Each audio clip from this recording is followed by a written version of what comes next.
အားလုံးပဲမင်္ဂလာပါဝီတို့တွေ day 1အတွက်ကျေးဇူးတရားလေးတွေဗာလေးရေးကြမလဲဆိုတာလေးကိုဝီပြောပြပေးပါမယ်ရှင်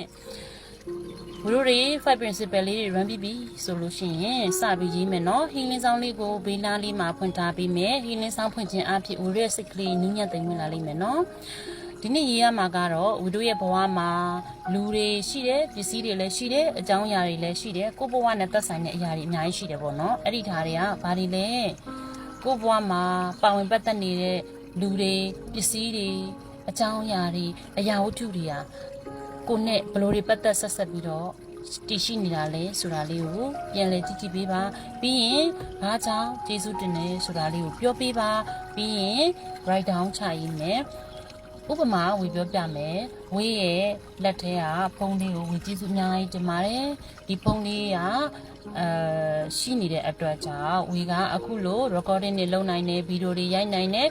လူအများကောင်းကျိုးအတွက်အလုပ်တွေအများကြီးလုပ်နိုင်တယ်လို့ဝေစီးပွားရေးအတွက်လည်းဖုန်းတွေပြောလို့ရတယ်ဝေတင်ယူမှုတွေလည်းအများကြီးလုပ်လို့ရတယ်အဲ့အတွက်ဝေကင်ထားတဲ့လက်ထဲက Samsung ဖုန်းလေးကိုကျေးဇူးအများကြီးတင်ပါတယ်ကျေးဇူးတင်ပါတယ်ကျေးဇူးတင်ပါတယ်ဝေပြောတယ်လို့မျိုးပဲအဲ့လိုမျိုးလေးရေးပြရမှာဖြစ်တယ်ပစ္စည်းတစ်ခုကိုကျေးဇူးတင်နေတယ်ဆိုရင်ဘာကြောင့်ကျေးဇူးတင်တာလဲဒီဟာလေးကကိုယ့်ဘဝဘလို့အထောက်ပံ့ပေးနေလို့လဲဆိုတာလေးကိုပြန်လဲတွေးတောမယ်ခြာရေးမယ်ကျေးဇူးတင်ပါတယ်ဆိုတာကိုအနောက်ဆုံးမှာ3ခေါက်လောက်ရေးပြီးမယ်နော်အဲ့လိုရေးတဲ့အတွက်ကြောင့် vibration လေးတွေဝေလို့လှုပ်လိုက်တာတုံခါမှုလေးတွေပေါ့နော်ဝေရဲ့စိတ် line လေးတွေကလေကျေးဇူးတရားလေးတွေလွတ်ပေးတာဖြစ်တယ်နော်အဲ့ဒါကြောင့်မလို့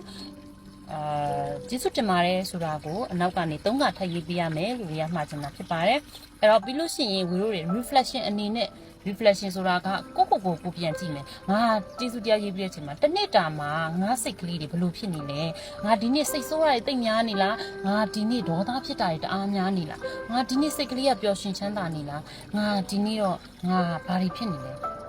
ကိုဖြစ်နေတဲ့ဟာလေးတွေကိုပြန်လဲတွေးပြီးတော့ reflection လေးတစ်ကြောင်းနှစ်ကြောင်းလောက်ကတော့ရေးပေးဖို့လိုပါမယ်အဲ့ဒါဒီအရန်ကိုအရေးကြီးပါတယ်เนาะအားလုံးရဲ့ဏီကုံးချုပ်အနေနဲ့တနေ့တာမှာကိုဘာဖြစ်သွားလဲဘာဖြစ်နေခဲ့တာလဲဆိုတာကိုပြန်လဲတွေးတော့ပြီးတော့ reflection ဒါမှမဟုတ်လဲမှတ်ချက်အနေနဲ့ပေါ့เนาะဒီလိုလေးရေးပေးဖို့လိုပါတယ်ဒါကတော့နောက်ဆုံးရေးရမယ့်ဟာလေးပေါ့เนาะကျေးဇူးတရားကို10ချက်ပြအောင်ရေးမယ်เนาะခုနကကိုဘဝမှာကျေးဇူးတင်ရမယ့်သူတွေရှိတယ်။ရာဝတ္ထုပစ္စည်းတွေလည်းရှိတယ်။အကြောင်းအရာတွေလည်းရှိတယ်။အဲ့ဒီဟာတွေထဲကမှ10ချက်ကလေးပဲရွေးပြီးရေးခိုင်းတာเนาะအဲ့ဒါလေးကိုရေးမယ်။ကျေးဇူးတရားကဝတို့အောင်းမေ့လိုက်တဲ့အနှစ်သာရအတိုင်းဝတို့စိတ်လှိုင်းနေလွတ်လိုက်တဲ့အတိုင်းကိုဝတို့စီကိုပြန်လာတယ်အလုံးလုံးတယ်ဝတို့ရဲ့စိတ်လှိုင်းနေကြည်နေရင်ကြည်နေတဲ့လောက်ကို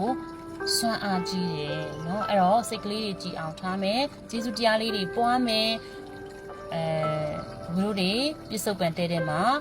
နေထိုင်မယ်စိတ်ကလေးကိုပြစ္ဆုတ်ပံမှာပဲရှိထားမယ်เนาะကျေးဇူးအများကြီးတင်ပါတယ်တစုံတရာမေးချင်တာရှိရင်ဝေမေးပေးလို့ရပါတယ်เนาะ